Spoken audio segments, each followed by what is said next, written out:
Hello, everyone. My guest today is Matt Keppel. He helps nonprofits with a struggle to identify the right KPIs that enable them to evaluate whether the projects they do are truly making a lasting impact. The company suggests KPIs to these nonprofits and provides them with a database, survey tool, and analytics platform, which lets them track their impact in real time and share their data with funders and donors. Matt, are you ready to take us to the top? Perfect. Yes.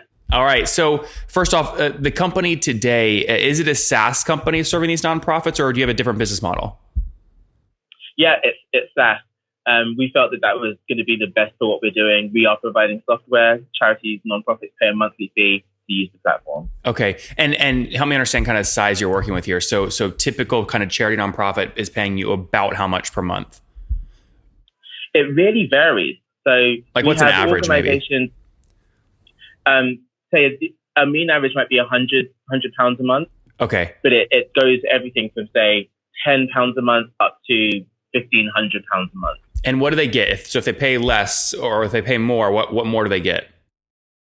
So what we did was give them the same product, but we tiered it by income, because there's in the UK at least there's 168,000 charities, and their turnover ranges from £10,000 a year up to 400,000. like 400 million pounds per year. So we decided to tier the price of the product based on the income range of the organization. Okay. Because actually across the size, there's only a few things that the really larger ones need that the smaller ones don't. So that's currently how we structured the pricing. And what year did you launch the company in? Pardon? What year did you launch the company in? We launched in 2013, and then we were a slightly different product. We were focused more on being a marketplace. The premise was if we could provide a platform where people could discover charity projects to give to and get updates on the impact of their donations, we could catalyze more income for nonprofits. But what we found was that the nonprofits on our platform really struggled to quantify the impact they were making. And that's why in 2015, 2016, we pivoted to being more of a SaaS platform, solving the problem that nonprofits have around how do we really articulate and quantify the impact that we're making. And with that pivot, what have you scaled to today in terms of total, nonprofits or charities or customers paying you? So we now have about 30 nonprofits working with us who are using the platform. You're still there. And what we've mostly done is just kind of grown that through word of mouth. And we're now at a stage where we're just about to hire our first salesperson to really begin to scale things up. We had to spend a lot of time getting the product working the way that it needed to, because ultimately we were shifting from a marketplace to something that needed to be a strong CRM and a strong analytics platform. So we're pretty much now emerging from being out of beta and are now at a stage where, because of some of the deals that have come through, we've got that additional capital that we can now invest in faster growth, rather than it being as one or two founders picking up deals as we go along. Have you bootstrapped to date? Yeah. Bootstrap to date, very small investment round. Literally how small? 30,000 from angels. 30,000 from angels. Okay. And then we've had some convertible loan notes as well, about 30, 40K as well. Okay. So maybe call it, 70 grand into the company. So, I still have to ask you, so 30 kind of nonprofits, charities paying you 120, it's really 127, I think that's the conversion rate, United States dollars per month, would put you at about right now $3,800 per month in kind of revenue. Is that basically where you're at? Yeah, pretty much. And where were you a year ago so we can understand growth? Were you pre-revenue at that point?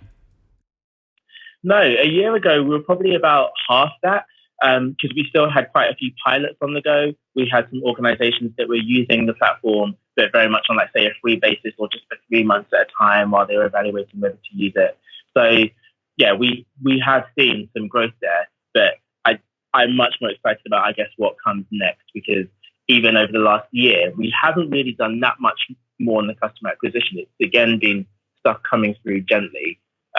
We need to now invest a whole lot more in really growing the number of organizations that are coming through. And Matt, what's the team size today? How many folks? So we've got 2 in London, and then we've got 3 developers in India.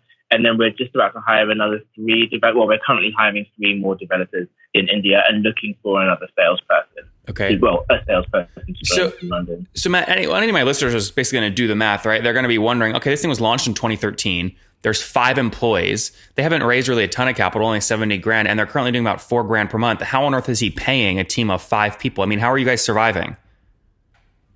Well, I guess our team in India don't cost that much to run. That's like the first thing. And then in terms of like from and also, whilst we do get that kind of monthly recurring revenue, we also do the odd consulting piece of work as well. So like we've just taken on like a 40K project, for example. So that kind of doesn't sit within our MRR, but is kind of an additional piece of work that does bring in some additional capital. And so that's kind of how we work it financially. That's great. And then you guys said the 5 of you based between Europe and India? Yeah. Okay, very good. And then do you know enough yet about kind of, unit economics related to churn, CAC, LTV, or is it too early really because you only have 30 customers?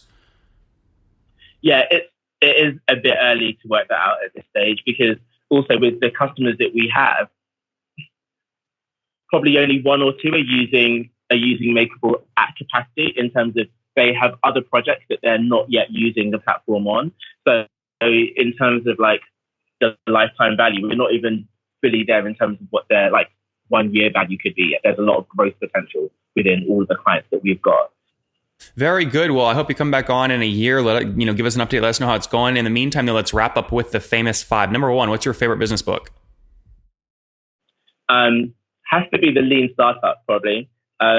It was good to read back when I was kind of beginning, and it was just good to get a sense of iterating because that's always been my kind of way of working, trying to fail fast and just learn quickly. And one of the things we've definitely found with the team is, because we have like interns that join from time to time, is really getting people into that mindset of don't try and get it perfect, like out the door, get something going quickly that we can learn from. That's far more important. Very good. Number 2, is there an under the radar CEO that you're following or studying?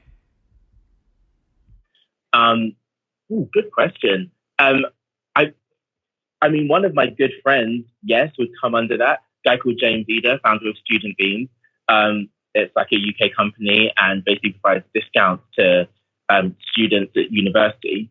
And I think I've just really been impressed at his complete hustle in terms of being the guy out there selling his business. Now it's grown to like 40, 50 staff, various spin-off ventures.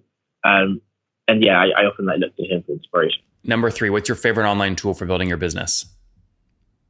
It's a toss-up between Slack and Trello. And it's probably going to be Slack purely on the grounds of, especially having an international team. It's so vital to being able to stay in real-time contact with everyone. Yep. Number 4, how many hours of sleep do you get every night? It's reducing. It used to be about 7, and now I'm waking up around about 6, 5 the last 2 weeks. Don't know why, but it's definitely been reducing. All right. And Matt, what's your situation? Married, single, kiddos? Single. Not married, no kids? No kids. And how old are you? 35. 35. Last question. What do you wish your 20-year-old self knew? Definitely to go for no, in terms of, I think there was definitely a sense that I would hold back, I think, on some of my bigger ideas just because I didn't think that they would get the traction that they would, whereas I've just learned, go for it. Even if you get like a rejection, it's still worth giving it a go because you're going to learn something. Guys, there you have it. Matt Makerble helping charities and nonprofits report back to donors and add transparency to the space overall. Launched in 2013, went through a pivot in 2016.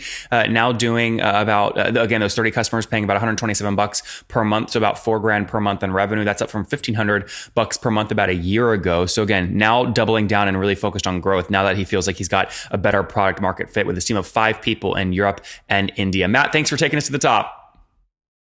You're welcome. Thanks for having me.